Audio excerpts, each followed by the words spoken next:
Hello, good afternoon sir. Good afternoon. Satish ಅಂತೇಳಿ ಕರ್ನಾಟಕ ಹೇಳಿ. ಚಾಲಕರ ಯೂನಿಯನ್ ಆಟೋ ಘಟಕದ ಅಧ್ಯಕ್ಷರು ಮಾತಾಡ್ತಾ ಇರೋದು. ಹೇಳಿ ಸತೀಶ್ ಅವ್ರು, ಹೇಳಿ. ಸರ್, ಲಾಸ್ಟ್ ಟೈಮ್ ನಿಮ್ಮ ಊಬರ್ ಆಫೀಸ್ಗೆ ಹೋದಾಗ ನಿಮ್ಮ ನಂಬರ್ ಕೊಟ್ಟಿದ್ರು. ಓಕೆ, ಲೀಗಲ್ ಅಡ್ವೈಸರು ನಮಗೆ ಇವರೇನೆ, ಇವ್ರ ಹತ್ರ ಏನಿದೆ ಮಾತಾಡಿ ಅಂತ. ಹೇಳಿ ಹೇಳಿ. ಈಗ ಟಿ ಸಿ ಅವರು ಆದೇಶ ಮಾಡಿ 18 ರೂಪಾಯಿ ಕಿಲೋಮೀಟ್ರು, 36 ರೂಪಾಯಿ ಮಿನಿಮಮ್ ಮಾಡಿ 2 ತಿಂಗಳಾಯ್ತು. ಓಕೆ, ಊಬರ್ ಸಂಸ್ಥೆ ಇದುವರೆಗೂ ಕೂಡ ಅಪ್ಡೇಟ್ ಮಾಡಿಲ್ವಲ್ಲ, ಈ ವಿಚಾರವಾಗಿ ಮಾತಾಡೋಣ ಅಂತ ಕೇಳಿದೆ. ಓಕೆ.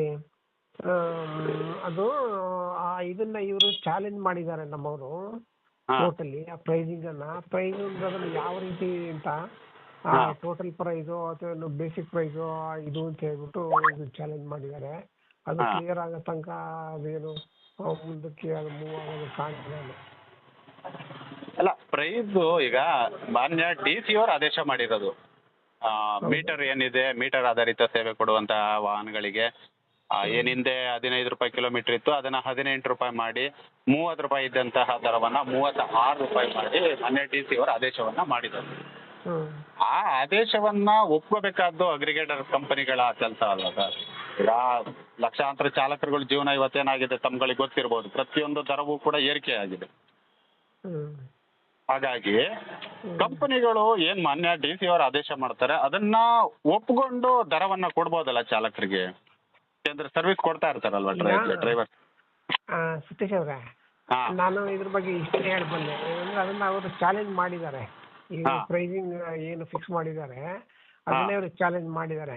ಹಂಗಾಗ್ಬಿಟ್ಟು ನಾನು ಈ ಬಗ್ಗೆ ಏನು ಮಾತಾಡಕ್ಕಾಗಲ್ಲ. ಯಾಕೆಂದ್ರೆ ನಾನು ಏನಾದ್ರು ಮಾತಾಡಿದ್ರೆ ಈ ಕಂಪ್ನಿಯವ್ರು ಕೊಡಲಿಲ್ಲ ಅಂತ ಸುಮ್ಮನೆ ಅದು ಕಂಪನಿ ಪಾಲಿಸಿ ವಿರುದ್ಧ ಮಾತಾಡಿದಾಗತ್ತೆ. ನಾನೇನು ಹೇಳೋದು ಅದು ಏನು ಔಟ್ಕಮ್ ಏನಾಗುತ್ತೆ, ಔಟ್ಕಮ್ ಪ್ರಕಾರ ಇವ್ರು ನಡ್ಕೊಳ್ತಾರೆ. ಅಲ್ಲಿವರೆಗೂ ಇವರು ಅದನ್ನ ಹೊಸ ದರವನ್ನ ಇದು ಮಾಡೋದು ಕಾಣಲ್ಲ. ಅದು ಸೆಟ್ಲ್ ಆಗೋ ತನಕ ಅದು ಚಾಲೆಂಜ್ ಮಾಡಿದಾರಲ್ಲ, ಅದು ಏನು ಔಟ್ಕಮ್ ಅದರಿಂದ ಏನು ಇದು ಬರುತ್ತೆ, ರಿಸಲ್ಟ್ ಬರುತ್ತೆ, ಅದ್ರ ಮೇಲೆ ಇವರು ಮತ್ತೆ ಅವ್ರು ಇಲ್ಲ ನೀವು ಅದೇ ಮಾಡಬೇಕು ಅಂತ ಏನಾದರೂ ಇದಾಯ್ತು ಅಂತಂದರೆ ಮಾಡ್ತಾರೆ, ಇಲ್ಲ ಅಂದರೆ ಇಲ್ಲ. ಹಾಗೆ ಆದ್ದರಿಂದ ಅದ್ರ ಬಗ್ಗೆ ನಾನು ಆ ಪಾಲಿಸಿ ಬಗ್ಗೆ ನಾನೇನು ಮಾತಾಡೋದಕ್ಕೆ ಆಗಲ್ಲ. ಸಾರಿ. ಓಕೆ ಸರ್, ಆಯಿತು. Thank you sir.